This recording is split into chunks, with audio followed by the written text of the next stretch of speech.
저와 함께 봉독합니다. 그러므로 형제들아, 우리가 빚진 자로 돼 육신에게 져서 육신대로 살 것이 아니니라. 너희가 육신대로 살면 반드시 죽을 것이로되 영으로서 몸의 행실을 죽이면 살리니, 무릇 하나님의 영으로 인도함을 받는 사람은 곧 하나님의 아들이라. 너희는 다시 무수하는 종의 영을 받지 아니하고 양자의 영을 받았으므로 우리가 아빠 아버지라고 부르짖느니라. 성령이 친히 우리의 영과 더불어 우리가 하나님의 자녀인 것을 증언하시나니, 자녀이면 또한 상속자 곧 하나님의 상속자요 그리스도와 함께한 상속자니, 우리가 그와 함께 영광을 받기 위하여 고난도 함께 받아야 할 것이니라. 생각하건대 현재 고난은 장차 우리에게 나타날 영광과 비교할 수 없도다. 아멘. 커피와 사랑이라는 시가 있습니다. 커피에 설탕을 넣고 프림을 넣었는데 맛이 싱겁네요. 아, 그대 생각을 빠뜨렸군요. 윤보행이라는 시인이 쓴 시입니다. 짧아서 외워봤습니다. 정말 행복하고 달달한 커피는 사랑하는 사람과 함께 마시는 커피, 또는 사랑하는 사람을 생각하면서 마시는 커피라는 거예요. 우리의 예배나 신앙생활도 마찬가지예요. 우리가 열심히 찬양하고 예배도 잘 드리고 헌신, 봉사 다 한다 할지라도 정말 중요한 게 빠져서는 안 된다는 것입니다. 그 안에는 삼위일체 하나님이시죠. 그런데 현재 우리 가운데는 신앙생활에 실제로 우리 가운데 역사하는 분은 성령님이신 겁니다. 우리가 아무리 무엇을 한다 할지라도 성령이 빠지면은 정말 허전하다는 거예요. 성경책을 아무리 열심히 읽어도 성령 없이 성경책 읽으면 공허한 것이고 아무 은혜가 없어요. 기도를 정말 열심히 하려고 해도 성령이 없으면 기도가 안 됩니다.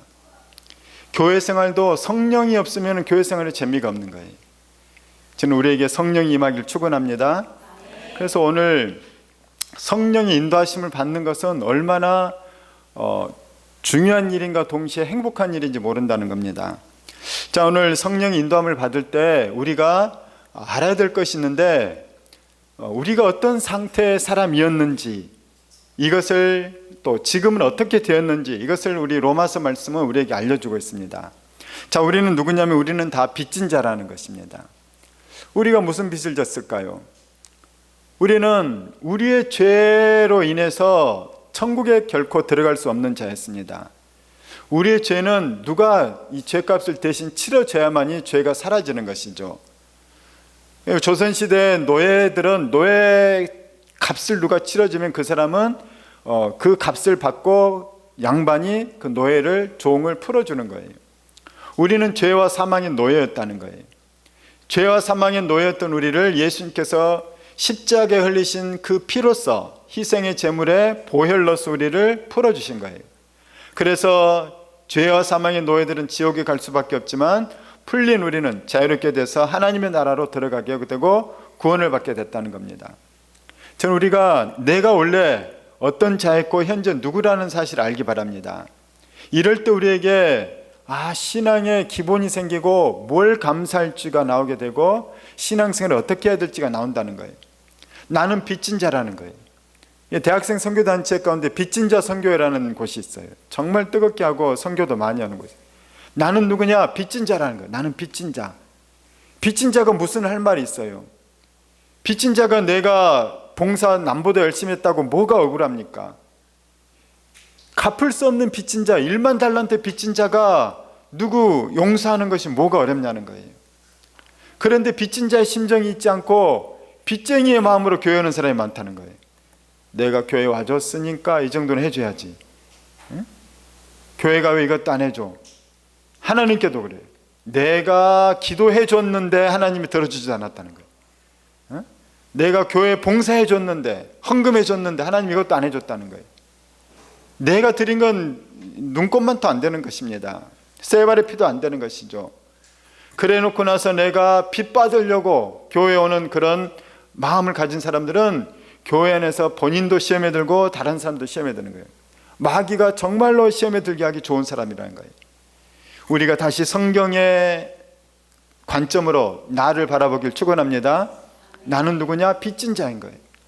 사랑의 빚진 자, 은혜의 빚진 자, 구원의 빚진 자, 예수님의 그 하나님의 아들의 십자가의 보혈의 빚진 자, 나는 그런 빚진 자예요. 그래서 무엇을 하든지 감사한 거예요. 항상 기뻐할 수 있는 것입니다. 손해의식이 있는 게 아니라 감사의식이 넘치는 것입니다. 나는 빚진 자인 것입니다. 할렐루야. 우리는 예수 그리스도의 그 십자가 은혜는 눈물로도 못 갚고 전 재산을 들여도 못 갚고 심지어 내가 순교를 당할지라도 못 갚는 거예요. 내가 내 죄값으로 죽는다고 해서 내가 구원을 받겠습니까? 못 갚는 것입니다. 죄의 문제가 해결되지 않으면 죽어도 구원을 받지 못하는 것이죠. 이 빚진 자 의식이 있는 사람은 사실 마음에 빚이 있는 거예요. 하나님께, 주님께 빚이 있는 거예요. 야, 하나님, 내가 이렇게 큰 빚이 있는데 빚진 자로서 내가 어떻게 살아야 될까요? 이 의식이 있다는 것입니다. 내가 빚진 자의 마음이 있다면 이제 태도가 다른 거예요. 그렇지 않아요? 여러분의 빚이 한 10억인데 누군가 갚아줬습니다. 나의 10억 빚을 갚아준 사람이 오늘 우리 집에 놀러 온다면 여러분 상다리가 부러지지 않겠어요? 10억을 갚아준 사람인데 그분을 대하는 태도가 다르다는 거예요. 이제부터는 그분 앞에서는 옛날과 다르게 대하는 거예요. 옛날에는 그분이 나하고 상관없고 허름한 옷을 입고 있고 내가 무시하고 관심도 없었는데 나의 빚을 갚아준 그분을 대할 때 이제 완전히 달라요. 그분이 뭘 좋아하는지, 나한테 뭘 원하는지, 그분이 나한테 한마디 하면은 조용히 귀를 기울이면서 귀를 기울이는 거예요. 빚진 자들은 그렇다는 거예요. 우리 12절 같이 읽도록 하겠습니다. 12절 시작. 그러므로 형제들아 우리가 빚진 자로되 육신에게 져서 육신대로 살 것이 아니니라. 옛날에 너희가 육신대로 살다가 육신 때문에 망하고 육신 때문에 죄에 빠지고 육신 때문에 지옥에 갈 인간이 되었는데 이제 그분이 너희들을 육신의 죄로부터 구원해 주셨다. 그분이 십자가에 흘리신 그 죄 피값으로 너희를 빚을 다 갚아서 구원해 주셨다. 도박 중독에 빠진 자에게 도박빚을 10억을 갚아줬는데 또 도박할 거냐는 거예요.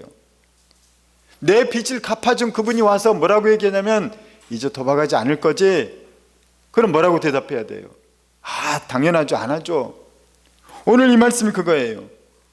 옛날에는 육신에 빠져서 죄의 노예로 사망의 노예로 살았는데 이제 주님, 내 빚을 다 갚아준 주님, 천국에 갈 수 있도록 깨끗하게 해준 주님, 주님이 원하는 것은 뭐냐? 내가 잘 살면 되는 거예요. 빚 갚으라고 손 내밀지 않아요. 빚 갚아주신 주님께서는 나한테 뭐라고 하냐면 너도 축복되게 살라는 거예요. 더 거룩하게, 더 아름답게 살라는 거예요. 뭡니까? 육신을 따라 살지 말라는 거예요. 영을 따라 살라는 것입니다. 예전에는 너가 육신에 져서 육신대로 살았다면 이제는 육신에게 지지 말라는 것입니다. 왜냐? 육신대로 살면은 내가 망하기 때문이에요. 육신대로 살면은 죽는 것입니다. 둘째 사망이 나에게 오는 거예요. 영으로서 그래서 육신의 행실을 죽이라는 것입니다. 너는 거듭난 사람이다. 영이 태어난 사람이다. 영이 새 힘을 얻은 사람이다. 영이 거듭난 사람은 영의 능력으로 육신을 제압할 수 있다는 거예요. 우리 13절 말씀입니다. 시작. 너희가 육신대로 살면 반드시 죽을 것이르되 영으로서 몸의 행실을 죽이면 살리니. 영적으로 거듭난 사람은 육신을 따라 사는 게 아니라 이제부터는 영을 따라 사는 사람이 되는 것입니다. 여기서 영의 힘으로 육신의 힘을 제압하고 육신의 힘을 컨트롤할 수 있다는 것입니다. 그 영의 힘은 무엇이냐? 우리가 다 잘 아는 거예요. 영의 힘은 하나님 말씀의 힘이 영의 힘이에요. 말씀이 영이거든요. 요한복음 보게 되면 말씀이 영이라고 해요. 그러니까 말씀이 영인 거예요. 하나님 말씀으로 충만한 사람은 말씀으로 이기는 거예요. 마태복음 4장에도 보면 예수님께서 말씀으로 사탄을 다 이겼어요. 말씀이 충만하길 축원합니다. 더 주님께서는 또 주셨다고 했죠. 기도 외에는 이런 유가 나갈 수 없느니라.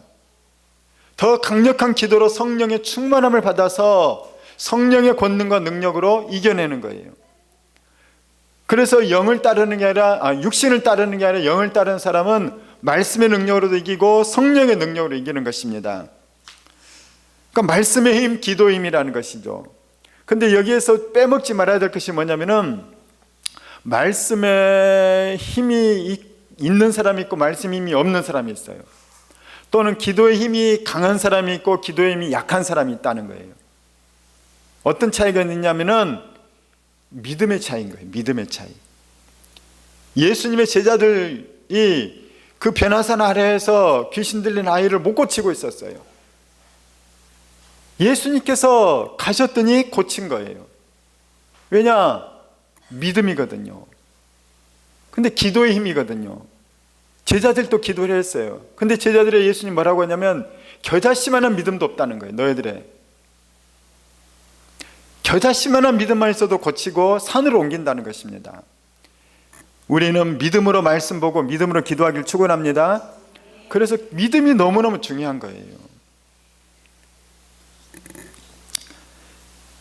영으로서 육신의 행실을 죽인다, 이 말은 영적인 말씀, 영적인 기도, 믿음으로 이 모든 것들을 제압하고 이겨낼 수 있다는 것입니다. 그래서 마귀가 늘 우리를 공격하는 게 뭐냐면 믿음인 거예요. 믿음을 흔들어 버리면은 그 흔들린 믿음의 사람은 예배를 아무리 드려도, 기도를 아무리 해도, 성경 말씀 백독을 해도 소용이 없는 거예요. 믿음으로 말씀 보고 믿음으로 기도하고 믿음으로 예배를 드려야지, 그것 없이 드리는 사람에게는 아무런 역사도 없고 은혜도 없다는 거예요. 능력도 없다는 거예요. 전 우리가 믿음의 사람으로 말씀과 기도의 사람 되길 축원합니다. 자, 그런데 이 말세가 될수록 사람들은 영적인 문제에 관심을 갖기보다는 육신에게 더 빠지게 하는 것이에요. 현대 사회는 굉장한 육신의 시대입니다. 그렇지 않습니까? 인류 역사상 지금보다 더 외모에 관심 있는 시대는 없어요. 패션이 지금처럼 화려하고 세련되고 발달할 때가 어디에 있습니까? 어떻게 원피스 하나가 1,000만 원이 넘죠? 나는 이해가 안 가는데 그 많은 가치가 뭐 있겠죠.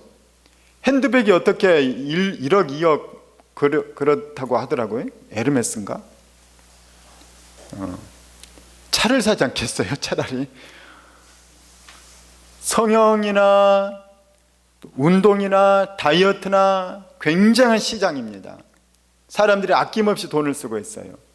외모가 그만큼 중요하니까. 하루에도 수없이 셀카를 찍어서 올리고 있어요.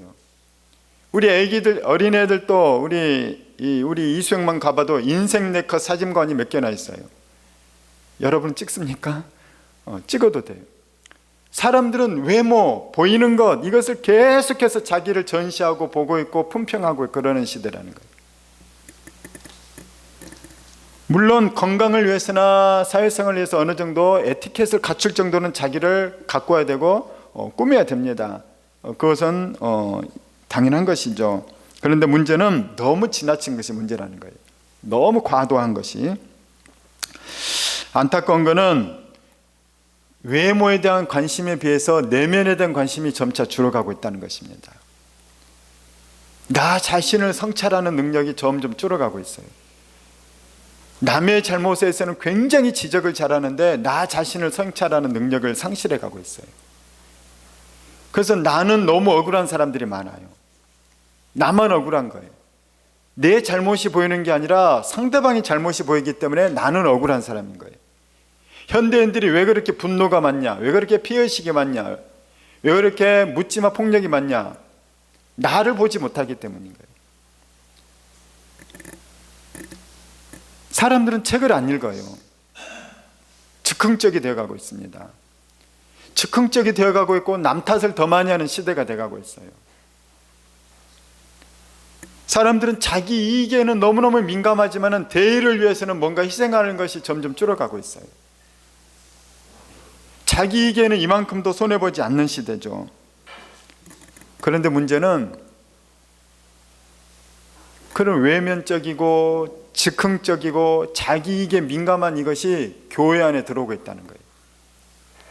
다시 말하면 성도들도 그것에 교육받고 있고 그것에 동화되고 있다는 것입니다. 우리가 다시 한번 말씀과 기도로 새롭게 거듭나길 축원합니다. 그렇지 않으면, 깨어있지 않으면 우리는 얼마든지 잠식돼서 세상 가치관, 세상 풍조가 우리를 지배한다는 것입니다. 한마디로 이런 것들은 육신적인 삶이에요.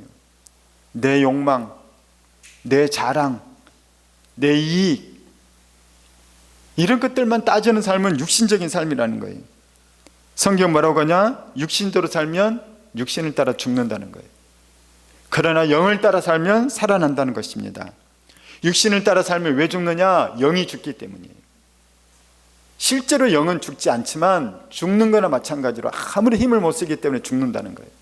성령도 소멸되지 않거든요. 근데 성경은 성령을 소멸시키지 말라고 해요. 성령이 내 안에서 아무런 역사를 일으키지 못한다는 거예요. 내가 인격적으로 거절하고 무시해버리기 때문에. 내 영이 죽은 사람은 육신이 망할 때 같이 망하는 거예요. 저는 여러분의 영이 살아나길 축원합니다. 현대인들에게 가장 심각한 도전은 우리를 더 육신적이 되게 하고 감각적이 되게 하는 위험한 도전이 있는데, 그것이 뭐냐면 스마트폰입니다. 우리 스마트폰이 우리의 지성과 우리의 인성에 얼마나 심각한 영향을 주는지 한번 이 시간에 살펴보기 원합니다. 한번 그림을 보시기 바랍니다. 스마트폰을 사용하면 뇌의 일부분만 사용하고 전체를 사용하지 않게 된다고 합니다. 첫 번째 사진이죠. 특히 이 전두엽을 거의 사용하지 않는다고 해요. 아이들이 스마트폰을 볼 때 뇌가 발달해야 되는데 전두엽이 발달하지 않으면 심각한 문제가 생깁니다. 전두엽의 기능이 있어요. 전두엽의 기능은 사고력, 기억력, 집중력을 담당해요. 사고가 잘 안 되는 사람들, 집중이 잘 안 되는 사람들, 기억이 잘 안 되는 사람들은 전두엽에 지금 심각한 문제가 있다는 것이에요. 전두엽은 그것뿐이 아니라 판단력, 행동 조절, 감정 조절, 언어 구사 능력, 추론, 목표 설정, 계획 수립, 동기부여, 이런 것과 같은 인간의 고차원적인 기능을 담당하는 게 전두엽인 거예요. 여러분이 뇌과학을 좀 공부하시기 바래요. 전두엽이 있고 두정엽이 있고 측두엽이 있고 후두엽이 있어요. 뭐 해마가 있고 편도체가 있고 각각의 기능들이 있어요. 이 뇌를 따라서 인공지능이 발달하고 있는 거예요. 뇌를 모르면 인공지능을 알 수가 없는 겁니다. 그런데 지금 이것이 여러분의 자녀들에게 굉장히 밀접한 영향을 끼친다는 거예요. 요즘에 자폐 스펙트럼과 ADHD가 굉장히 늘어나고 있어요. 그 자폐와 ADHD 진단까지는 안 받았지만 그 경계선에 있는 애들이 얼마나 많은지 몰라요. 그 핵심이 뭐냐면은 스마트폰이에요. 유튜브예요. 짧은 쇼폼은 정말 치명적이라 그래요. 게임은 차라리 머리라도 조금 쓰거든요. 여러분 사진 한번 보십시오. 게임을 해도 독서에 비하면은 전두엽이나 뇌의 기능을 거의 쓰지 않아요. 일부분만 써요. 유튜브 강의나 좋은 걸 들으면은 드라마를 보면 좀 더 써요. 제일 안 쓰는 게 쇼폼이에요. 쇼폼. 흥미 위주. 금방금방 넘어가는 거. 재밌으면은 보고, 재미없으면 넘어가고, 재밌으면 보고, 재미없으면 넘어가고. 이거는 거의 전두엽 뇌의 모든 기능 중에서 아주 극히 일부분만 쓴다는 거예요. 문제는 뭐냐면 그 일부분만 쓸 때 그 일부분은 과로를 하는 거예요. 나머지 부분은 안 쓰기 때문에 퇴화를 하는 거예요. 근육도 헬스장에서 근육할 때 여러분 아령 갖고 이것만 하루 3시간 동안 이것만 하면 이 근육 녹아버립니다. 그건 지혜로운 방법이 아닌 거예요. 상체 운동했다가 하체 운동했다가 쉬었다가 번갈아 가면서 해야 되거든요. 뇌도 그렇게 되는 거예요. 우리 아이들이, 여러분 어린들도 그렇게 되는 거예요. 독서를 할 때는 뇌의 전부를 사용합니다. 거의. 왜냐하면 등장인물을 상상을 해야 돼요. 남자 주인공, 여자 주인공, 등장인물들. 그 다음에 거리도 상상해야 돼요. 건물도, 위치도, 간격도, 그 사람의 심리 상태도, 그리고 심지어 내 생각도 거기서 내 판단과 내 주관적인 느낌까지도 그 안에 다 들어가는 거예요. 그러니까 독서를 할 때는 뇌가 전부 다 쓰이게 되는 겁니다. 그래서 독서를 많이 하는 것이 그래서 아주 중요한 것이죠. 전체적인 발달을 하게 됩니다. 스마트폰은 우리의 뇌를 과부하게 들게 하거나 일부를 쓰지 않기 때문에 쓰지 않는 부분은 퇴화하게 되는 거예요. 뇌는 안 쓰면 퇴화한다는 겁니다. 성장기 아이들에게. 그걸 뇌과학에서 뭐라고 얘기하면 가지치기라고 얘기를 해요. 안 쓰는 뉴런을 없애버린다는 거예요. 뇌가 너무 에너지를 많이 쓰기 때문에 필요 없는 걸 잘라내 버린다는 거예요. 막상 필요할 때 쓰려고 하니까 그 세포가 없는 거예요. 그러니까 어리석은 자가 되는 것입니다. 문제는 스마트폰을 계속 보면 뭐가 생기냐면 뇌 피로가 생긴다는 거예요. 뇌 피로. 스마트폰은 절대 뇌가 쉬는 게 아니에요. 나머지 뇌는 다 쉬고 있는데 일부분은 아주 과로를 계속 하고 있는 거예요. 뇌 피로가 되면 어떻게 되냐면 피곤해지게 되고 의욕상실이 일어나게 되고 피로감에 하루 종일 피로감에 시달린다는 거예요. 뇌가 피로하니까 우울한 거예요. 기분도. 스마트폰에서 분명히 막 웃었고 즐거웠는데 우울한 거예요. 뇌 피로 때문이. 또 하나는 스마트폰은 도파민 중독에 빠지게 합니다. 많이 들어봤죠? 도파민 중독. 도파민은 좋은 작용도 해요. 의욕을 불러일으킵니다. 행복 쾌락 호르몬이라고 얘기를 해요. 도파민이 나와야 한번 해볼까?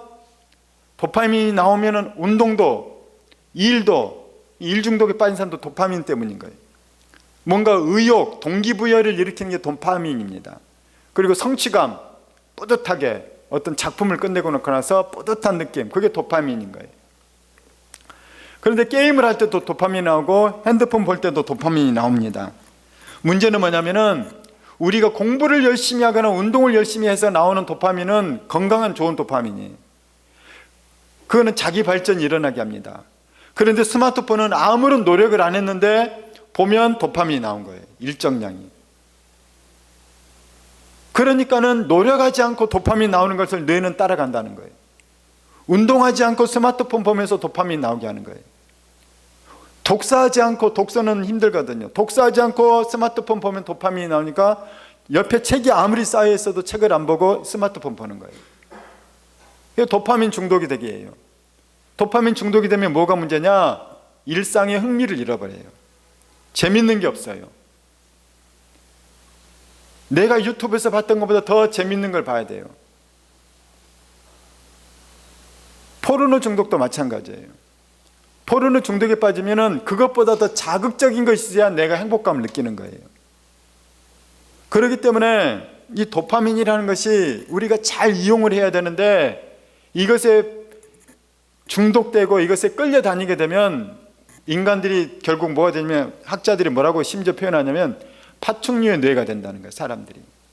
파충류가 뭐죠? 먹을 거 있으면 얼른 달려서 먹는 거예요. 본능에 따라서, 자극에 따라서만 움직이는 거예요.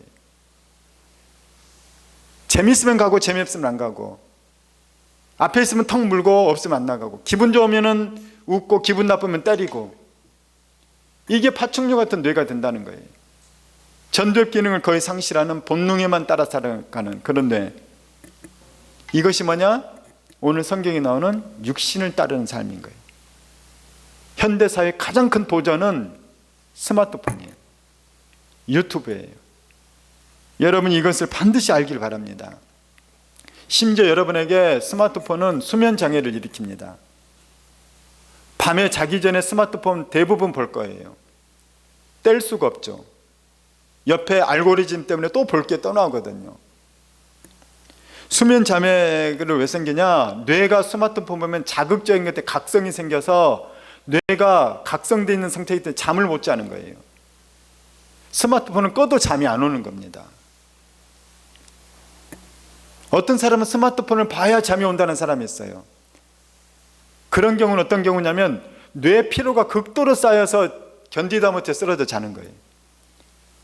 그 사람은 한참 봐야 되는 거예요. 몇 시간을 봐야 되는 거예요.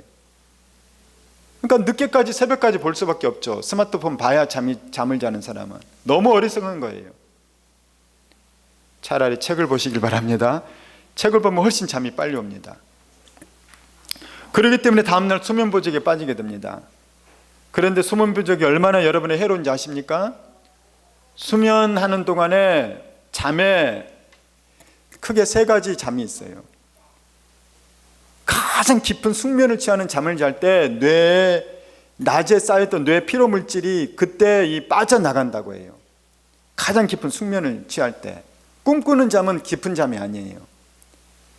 가장 깊은 숙면을 취할 때 뇌의 이 관이 열려서 낮에 쌓였던 피로 물질 같은 게 쑥 빠져나가는데, 안 빠져나가면 어떻게 되냐? 그 피로 물질이 독이 되는 거예요. 독이 되어서 뇌세포를 파괴합니다. 다시 얘기하면 잠 못 자는 사람은 치매에 걸리는 거예요. 이게 쌓이면은 이른 나이에 치매가 걸린다는 거예요. 또 하나는 뭐냐? 잠을 안 자고 그러면은 간 해독이 안 되기 때문에 간이 나빠지는 거예요. 당 수치가 올라가요. 고혈압이 생기고 고지혈증이 생기는 거예요. 치명적인 거예요, 잠 못 자는 거. 그런데 현대 의학이 발달했기 때문에 안 죽어요. 고혈압, 당뇨, 신장질환, 온갖 심장병, 혈관질환 다 있는데 살려놓는 거예요. 요양원에서 제 아는 분은 반신불수나 뭐 이런 것 분들이 돌아가신다고 3번이나 연락했는데 14년 동안에 안 돌아가셨대요. 요양원에 14년 계셨는데 위급 상황이라고 의사들이 계속 살려놓는 거예요. 죽고 싶어도 죽을 수 없는 사회예요. 모든 뇌부터 머리, 몸, 장기까지 다 망가진 것이 천지인데 살아있다는 거예요. 이것이 얼마나 고통입니까? 스마트폰의 마지막은 우울증의 증가예요. 도파민이 나오면 행복할 것 같은데 안 그렇다는 거예요. 뇌 피로에 쌓이고 비교하게 되고 행복물질을 이미 써버렸기 때문에 다른 일상에는 재미가 없는 거예요. 현실을 다시 바라보면 우울하죠. 의욕이 상실되고. 그러니까 더 우울합니다. 이런 거 보지 않으면 먼저 재밌는 게 없으니까. 전에도 얘기했습니다. 스마트폰이 나온 뒤로 전 세계적으로 우울증 환자가 100%, 약 100% 늘었다는 거예요. 2배가 늘었다는 거예요. 재미있는 스마트폰인데 왜 우울증 환자가 많이 느냐는 거예요. 이거는 이미 미국과 유럽의 수많은 대학과 병원들에서 연구하고 발표가 수없이 나와 있습니다. 이런 연구 결과들은. 더 심각한 건 스마트폰과 신앙생활은 이거는 정말로 치명적이라는 거예요. 이 스마트폰 때문에 스마트폰 보면서 유튜브 보면서 엄청나게 시간을 쓰면서 그 빼앗긴 시간만큼 사람들은 성경을 안 읽고 기도를 안 하는 거예요. 스마트폰 보느라고 시간 다 빼앗겨 놓고 나서 이제 성경 볼 시간이 없대요. 바쁘대요. 기도할 시간이 없대요. 성경 공부할 시간이 없대요. 뭐하냐 봤더니 스마트폰 보고 있고 유튜브 보고 있어요. 또 하나는 뭐냐면 스마트폰이 옆에 있으면 혼자 성경책 읽으려고 해도 집중이 안 돼요. 여기 옆에 놓는 것만 해도 집중력이 25%가 떨어진다고 합니다. 아예 딴 방에 갖다 놓으래요. 독서를 할 때.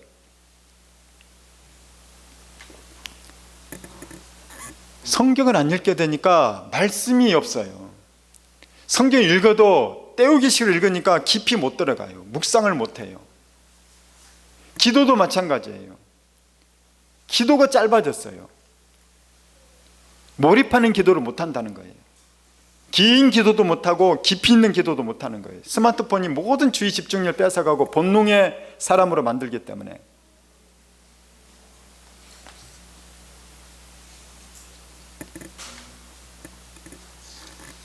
스마트폰은 우리의 집중력과 마음을 빼앗아가서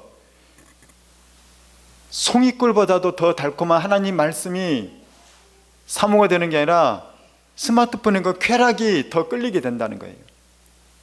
기도 시간이 좋은 게 아니라 기도 시간이 이제 고통이 되는 거예요. 저는 우리의 신앙이 다시 회복되길 축원합니다. 세상은 우리를 육신으로 만들어가고 있어요. 육신을 따라 살아가게 하고 있다는 거예요. 이때 우리는 결단을 해야 됩니다. 내가 영으로서 육신의 행실을 죽이리라. 나는 날마다 죽노라. 우리 13절 같이 읽도록 하겠습니다. 13절 시작. 너희가 육신대로 살면 반드시 죽을 것이로되 영으로서 몸의 행실을 죽이면 살리니. 자, 14절 시작. 무릇 하나님의 영으로 인도함을 받는 사람은 곧 하나님의 아들이라. 하나님의 아들이 누구라고요? 육신으로 인도함 받는 사람이 아니라 하나님의 영으로 인도함 받는 사람입니다. 하나님의 영으로 인도함 받아야 돼요. 하나님의 영은 어떻게 인도함 받습니까? 하나님 말씀이 있어야 되는 거예요. 기도가 있어야 되는 거예요. 믿음이 있어야 되는 거예요. 그런 사람은 하나님의 영으로 인도를 받는다는 것입니다. 할렐루야. 하나님의 영으로 인도함을 받지 못할 때 그리스도인들도 얼마나 시행착오와 잘못을 하는지 몰라요. 다 기도하고 하나님께 물어보십시오. 그게 여러분을 행복하게 하는 거예요.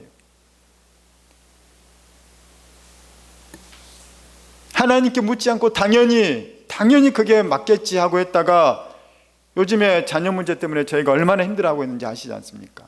묻지 않고 좋은 거라고 생각했거든요. 유명한 책이 있었고 너무나도 유명한 분이었고 하나님께 물었어야 됐어요. 여러분, 당연한 게 없습니다. 하나님께 물으시길 축원합니다. 하나님께 인도함 받았으면 삶이 달라져요. 여러분, 삶의 질이 달라지는 거예요.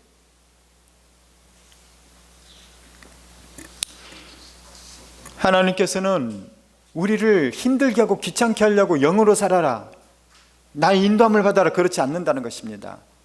우리를 더 복되게 살게 하고 더 풍성하게 살게 하고 더 능력 있게 살게 하고 더 하나님의 나라에서 귀한 면류관과 상급을 쌓으며 살게 하도록 하기 위해서 우리로 하여금 영을 따라 살게 하고 성령의 인도함을 따라 살게 하기를 원하신다는 것입니다. 하나님께서는 내가 누구인지를 알라는 거예요. 우리는 빚진 자일 뿐만 아니라 우리는 누구입니까? 우리는 재벌집 막내 아들보다도 재산이 많은 사람입니다. 여러분, 재벌집 막내 아들 부럽지 않습니까? 재벌집 막내 딸 부럽지 않습니까? 성경은 뭐라고 얘기합니까? 우리로 하여금 상속자라는 거예요. 상속자. 하나님 나라의 상속자. 누가 상속자입니까? 우리 같이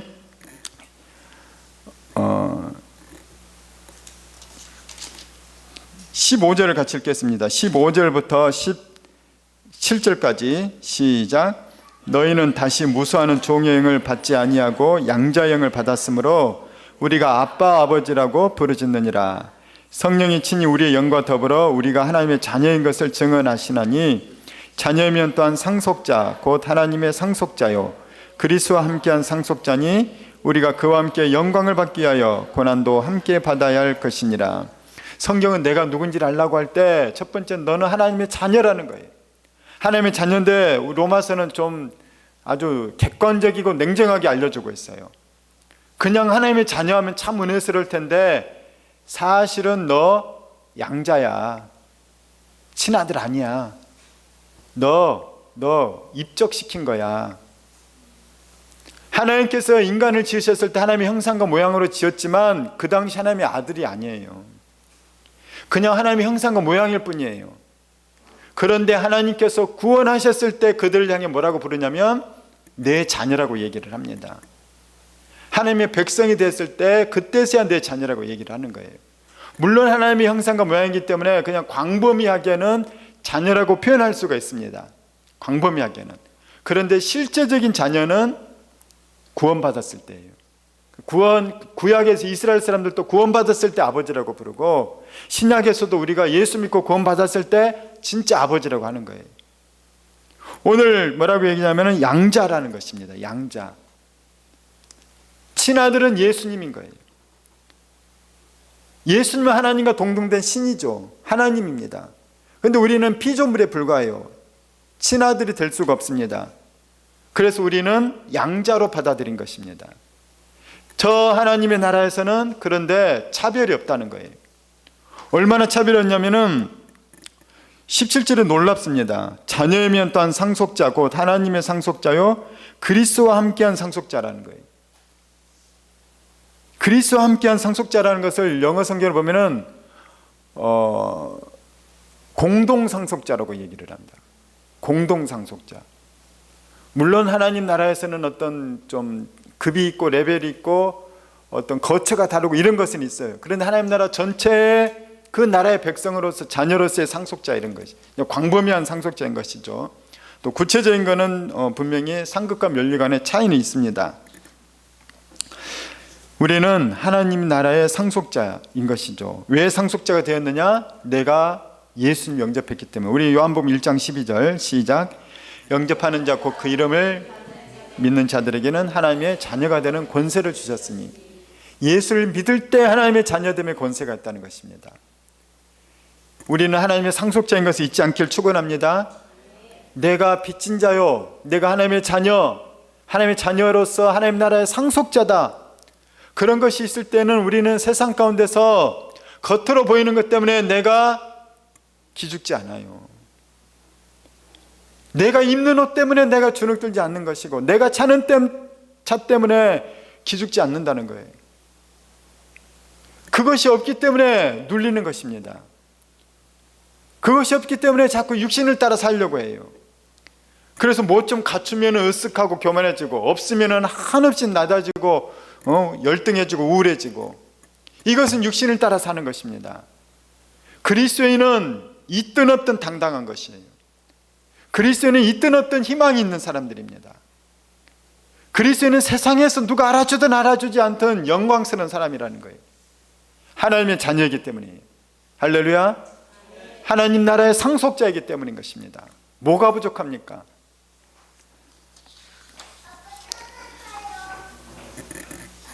때문에 우리는 세상살이 가운데서 이 영적인 현실을 또 알려주는 거예요. 그리스도인들이 자꾸 세상에서 시험에 드는 케이스가 있는데 뭐냐면은, 이상하다, 예수를 믿었는데 왜 세상에서 나는 잘리지? 왜 나는 공무원 생활하다가 잘리지? 왜 회사 다니다가 신앙생활을 한다고 사람들이 나를 미워하지?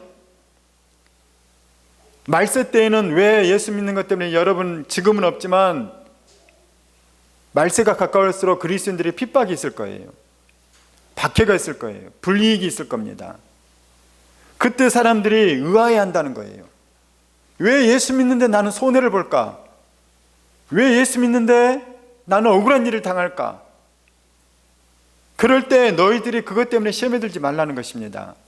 고난당하는 건 당연하다. 왜냐하면 영적 전쟁 상태이기 때문에. 세상은 육신을 따라 살아가고 있고 너희들은 영을 따라 살아가기 때문에 충돌이 일어나는 것입니다. 영적 전쟁이 있는 것이죠. 그래서 그리스도인들이 세상을 거슬러 살아갈 때에는 반대자가 있고 핍박하는 자가 있고 우리를 미워하는 자들이 있다는 것입니다. 그것을 이상하게 생각하지 말고 그 가운데서 당연하다고 생각하라는 거예요. 우리 17, 18절 다시 읽겠습니다. 시작. 자녀이면 또한 상속자 곧 하나님의 상속자요 그리스도와 함께한 상속자니 우리가 그와 함께 영광을 받기 위하여 고난도 함께 받아야 할 것이니라. 생각하건대 현재 고난은 장차 우리에게 나타날 영광과 비교할 수 없도다. 우리가 그 핍박과 고난 가운데 이겨낼 수 있는 힘은 나는 어떤 사람이고 장차 어떤 사람이 될 것인자가 확실할 때라는 거예요. 우리는 상속자, 나는 상속자, 영원한 하나님 나라에 가서 하나님의 그 풍성함을 영원히 누릴 사람인 것. 이 땅의 삶은 길지 않다는 것입니다. 요즘 군대는 18개월인데 저는 30개월을 했어요.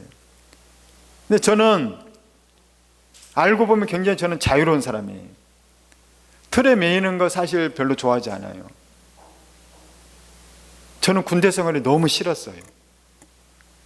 훈련소 때도 너무 싫었고 쫄병 때는 더 싫었고 고참돼서는 너무 지루했고 나는 군대에 있는 것이 고 감옥과 같았어요. 휴가 나오면 그런데 나는 너무 좋았습니다. 뭐가 제일 좋았느냐? 사복 입고 거리 돌아다니는 것만 해도 나는 너무너무 좋았어요. 살아있는 것 같았습니다. 그 군대 시절 훈련소 6주 동안에 얼마나 6주가 길었는지 몰라요. 쫄병 시절에 그 2병 1병 동안에 내 후임이 안 들어가지고 얼마나 힘들고 길었는지 몰라요. 저는 병장을 14개월을 했어요.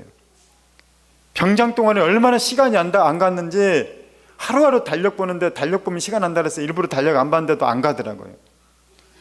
그런데 지금 생각해 보니까 까마득합니다. 그 30개월 군대 생활 기억나는 장면도 별로 없어요. 우리의 인생도 마찬가지예요. 영원한 하나님 나라에 들어가게 되면 이 땅의 삶 다 별거 없다는 걸 알게 될 거예요. 영화도 별거 아니고 가난과 어려움도 별거 아니고 힘겨운 시절도 별거 아니고 찬사받던 시절도 별거 아니라는 걸 알게 될 거라는 거예요. 우리는 들의 풀과 같이 쉽게 사그러지고 하나님 말씀만 영원한 거예요. 우리 육신은 곧 없어질 거고 하나님 나라만 영원할 거라는 거예요. 자, 우리가 바로 그런 믿음 있길 축원합니다. 그렇기 때문에 우리는 이 세상에 있는 큰 어떤 고난이든지 어떤 영예스러운 거든지 그것에 매일 필요가 없어요. 예수 잘 믿는 사람은 어떤 사람에게는 고난도 닥치기도 하고, 예수 잘 믿는 사람 가운데 어떤 사람은 축복이 넘치기도 해요. 부자가 되기도 하고, 자녀들이 잘 되기도 하고, 하는 일이 잘 되기도 하고, 영예를 받기도 합니다. 그런데 그 어떤 것도 하나님 나라에 가져갈 수 없어요. 다 내려놓고 가야 되고 다 부질없는 것이라는 겁니다. 물론 이 땅에 사는 동안은 열심히 살아야 됩니다. 하나님 나라의 빛과 소금으로서, 자녀로서. 할렐루야. 저는 우리가 성령이 없으면 다 빠진 거예요. 성령이 없으면 기도도, 말씀도, 예배도, 신앙생활도. 다시 우리가 성령으로 충만할 때 성령 우리에게 계속 알려주는 거예요. 너는 빚진 자야. 너는 하나님의 자녀야. 오늘 16절 말씀, 성령이 친히 우리의 영과 더불어 우리가 하나님의 자녀인 것을 증언하나니. 여러분에게 왜 구원의 확신이 없는지 아닙니까? 여러분의 내 믿음이 구원의 확신 가운데 막 자꾸 흔들린지 아십니까? 성령이 없기 때문인 거예요. 성령이 계시면 내가 하나님 자녀인 것을 확신을 주시는 거예요. 성령으로 충만하는 우리 모두 되길 축원합니다. 그리할 때 우리는 상속자로서의 당당함으로 세상을 살아갈 수 있고, 세상 사람들이 어찌할 수 없는 믿음의 용사로서 승리하며 살아갈 수 있는 것입니다. 할렐루야.